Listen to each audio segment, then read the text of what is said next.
The 2020 Digimon trading card game had the weirdest launch of any TCG since the genre's founding some 30 years ago. The first starter decks went on store shelves in Japan during the tail end of the country's first coronavirus wave. The first booster set came out 10 days before the government was set to officially reopen the country from lockdown. And as a result, there were no in-person tournaments until 2 weeks after launch. Every tournament had to be held online, in a country that had almost no growth in home computer use until 2017. The pandemic forced players to rethink how they approach tournaments.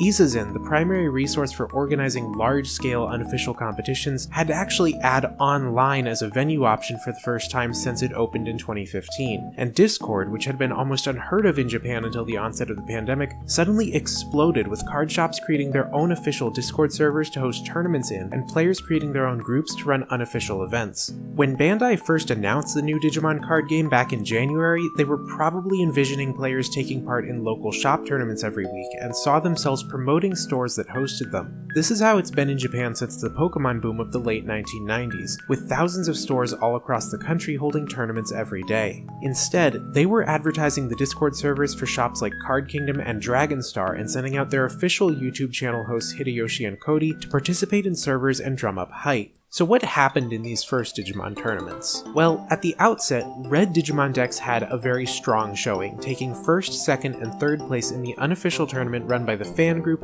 Digimon Newsflash 02. The Newsflash group started up a whole line of tournaments, which were largely dominated by red Omegamon decks. Omegamon is a white level 7 Digimon that can evolve from either a red or blue level 6. The card has two things going for it. First, you get to destroy any one of your opponent's Digimon, and all Digimon with the same name as it, even if they're different cards. This is really useful against decks that try to spam the field with low-level Digimon to beat the opponent with sheer quantity of attacks rather than quality, and that was a fairly common tactic in the game's first month.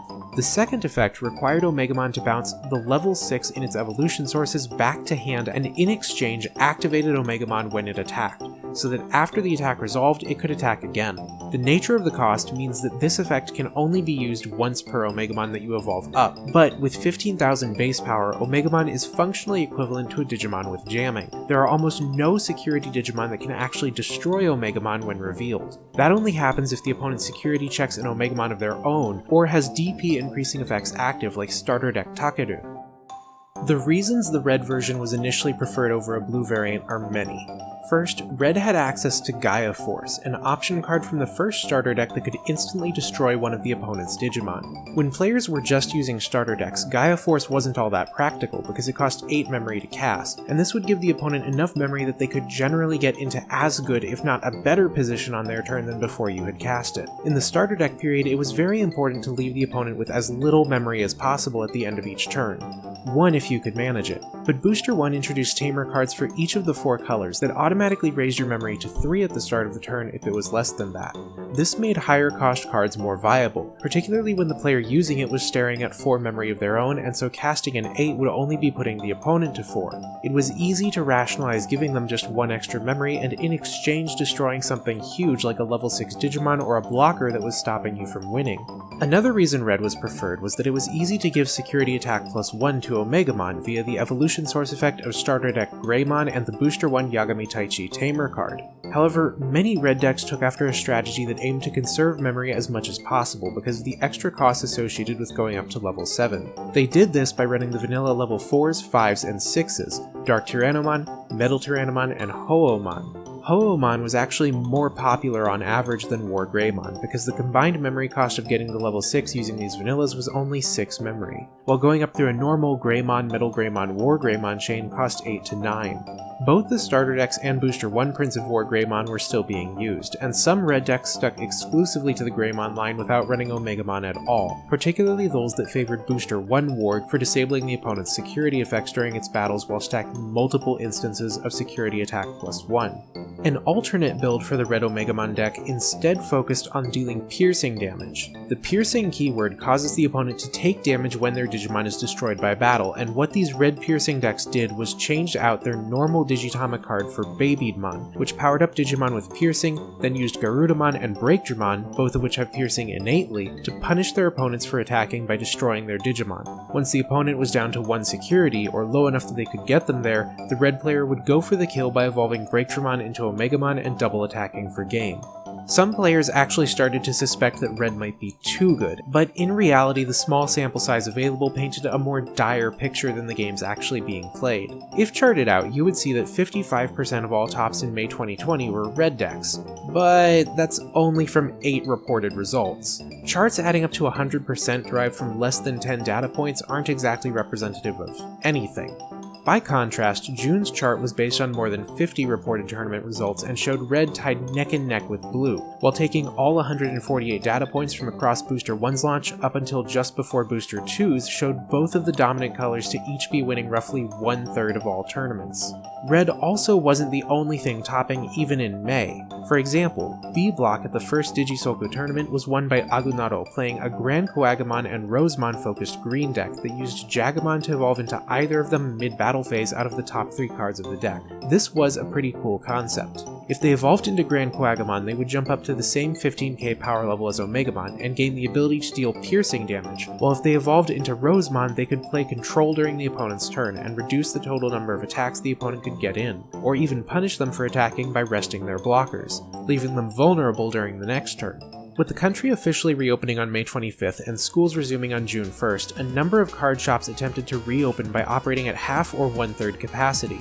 They did this by mandating face masks for all customers and employees, providing disposable gloves for players in tournament, and in some cases erecting raised plastic barriers at tables to further mitigate transmission. Make no mistake, it wasn't actually safe. When you're talking about a virus that we still don't completely understand the transmission of, with no cure and no vaccine, there's no such thing as safe.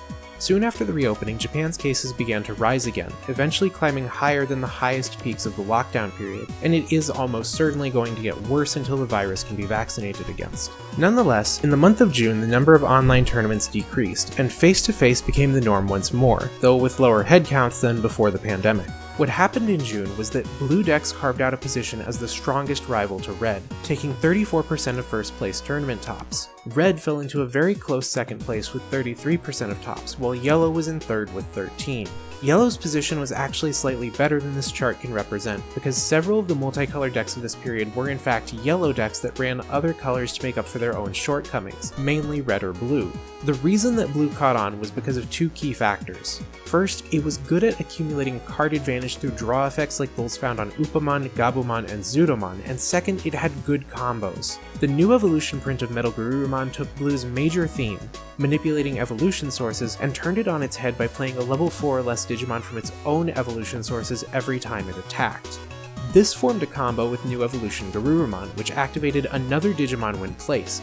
Metal Garurumon could play Garurumon from its stack, and Garurumon would activate Metal so that it could attack again afterward, in turn playing another Digimon from its stack, ideally Gabumon, as Gabumon's effect would then go off and the blue player would get to draw a card. This resulted in 2 attacks that prepared 2 more attackers for the next turn, and could be followed up on during that turn by evolving into Omegamon, who would get off 2 more. There were also blue decks that played the same memory conservation game as red, but with the benefit of draw support and a different set of option cards. The first DGCS, or Digimon Championship, was actually won with a red deck. CS tournaments are a long-running tradition in Japan, which go back to the early days of competitive Duel Masters and Yu-Gi-Oh! The idea behind a CS is that the fans set the terms for the kinds of tournaments they want to have, how many games are played each round, what the time limit is, what breaks are taken, and what the prizes are. Fan-run CSs also exist for Pokemon and Cardfight Vanguard, where they're referred to as Pokécast CS and VGCS. Digimon getting its first CS was kind of a big deal, but as expected, the scale was cut back a bit by the pandemic. The Digimon Evolution CS was held at card shop Dragoon Hakata in Fukuoka Prefecture on June 14th. 32 people participated in the tournament. It was won by a player operating under the alias Tsuguron.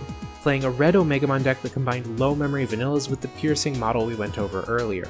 Unlike a lot of piercing red decks, this one favored Pyokomon more than Babydmon, but it's otherwise a good show of what red in general was doing throughout Booster 1's life. It runs 4 Gaia Force, a full set of each vanilla to save on memory, Gardamon and Breaktramon for piercing damage, Starter Deck Greymon for security attack +1, and the Psycho Jump Agumon promo, which has been a deck staple since before the set even launched because of the power bonus it gives to the entire Greymon line.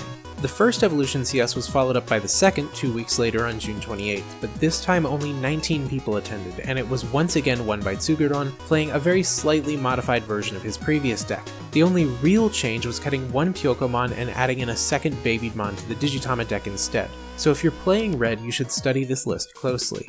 Despite the pandemic only getting worse as time went on, things really heated up in July, with more than 80 tournaments being held even before the second booster set came out. In fact, some stores like Mint San no Miya began hosting up to 3 tournaments a week instead of just 1 because of the game's popularity. The first 21 days of July were played in New Evolution format, while the second set, Ultimate Power, came out on the 22nd. In this period, Red Omegamon gained a slight edge over Blue.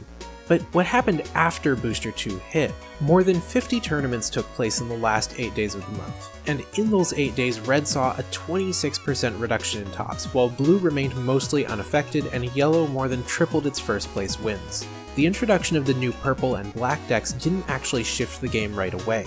Black and Purple both underperformed at first, not picking up the numbers they needed until August. Yellow suddenly jumping up can actually be explained quite easily. Most of the multicolor tops from Set 1 format were mixed yellow decks, which used blue or red to supplement yellow's big plays, Holy Angemon and Seraphimon.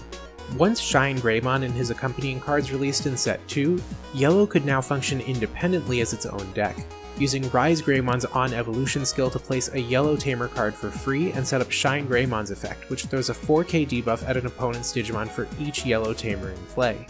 Shine's effect can be spread among multiple Digimon, or concentrated on the same Digimon to inflict 8, 12, or 16 DP debuffs as long as there are enough yellow Tamers in play, guaranteeing that something dies as long as it has sufficient setup. In the Ultimate Power format, there's still mixed yellow decks, but in particular, there's mixed purple yellow decks to take advantage of the Tailmon-Wizardmon combo. These are 2 of the only cards in the game that promote the use of mixed color decks directly, as when Tailmon is placed it can reduce an opposing Digimon's DP by 4k as long as Wizardmon is out, and Wizardmon gets Fatal Bond for as long as Tailmon is in play, so he can attack Digimon stronger than himself and destroy it even when he loses the battle and dies, which then activates Tailmon's other effect, giving it 3k for the turn. Tailmon's secondary effect also synergizes with Purple's ability to deliberately destroy its own Digimon for effects with cards like Chimeramon and Heat Viper in order to draw off of those Digimon's on-destruction skills. Now, the good news is that every color is winning tournaments. Every color can win in this game if you're playing them right. The bad news is that the balance isn't exactly there yet. In an ideally balanced game with 6 colors, as we increase the number of data points in a format, that data should gradually come to show every color getting roughly 16% of tops. What the July chart shows is blue and yellow severely overperforming, while red, green, and black are all below where they should be. If you take the purple-yellow mixed decks from this week's multicolor category and hand them to purple, it goes up to 15%, which is about exactly where it should be. But red went from overused to 6% below average, and green and black are in a really awful position. We do have some data for August, but it's unfinished because August itself is unfinished. The numbers as of August 11th show blue continuing to stand at 33%, while red rose to 20, yellow dropped to 15, purple is now at 15, and green up to 11, while black dropped to just 2%. Blue is the obvious problem child of this game, much like in Magic the Gathering, although for different reasons. Before Set 2, Blue had Metal Garurumon's multi-attacking and multiple ways to increase its card advantage. After Set 2, it has one of the best search engines in the game, Shinomi Arena. The Digimon card game does not have ways to just pick up your deck, tutor cards to your hand like it's 1993 and then shuffle it. Bandai is being more careful than that. If you want to search your deck for cards, all your options right now involve the top 3 in some form. Green can check the top 3 with Togemon and Tyrannomon, and purple can mill the top 3 with Impmon to fetch cards from it later with Yamato and Piemon. What Rina gives blue is a search effect for any Digimon with V in the name, which is a much higher quality search. She can grab the level 3 Vmon, any of the level 4 Vidramons, including the new evolution Secret Rare, Arrow Vidramon, or Ulforce, which is one of the most powerful super rares in the game right now with the ability to make additional attacks equal to the number of copies of Rina, V-Tamer Taichi, or new evolution Yamato in play. You attack with Ulforce, rest a Tamer for their effect, and Ulforce activates. Then attack again. Now, let's not lose our heads over this. It's easy to fall into the trap of crying and screaming, OP, so imba, broken, but the reality is that each of those Tamer cards has a cost to play them. So every attack Ulforce makes has to be paid in advance with memory, and it doesn't have setup cards like Rise Greymon that can just put out Tamer cards for free. The card is still vulnerable to removal. Every color has a way of dealing with Ulforce, whether that's an option card like Hell's Grenade or a Digimon effect like Omegamon or Shine Greymon. You just have to be running them. So where do we go from here? Well, Booster Set 3 Union Impact is coming out October 30th, and the next 3 starter decks on November 27th. These are for green, purple, and black, which should help even up the level of support each color has and give the ones lagging behind a boost. I do not see blue in any danger of dropping below 16% this year.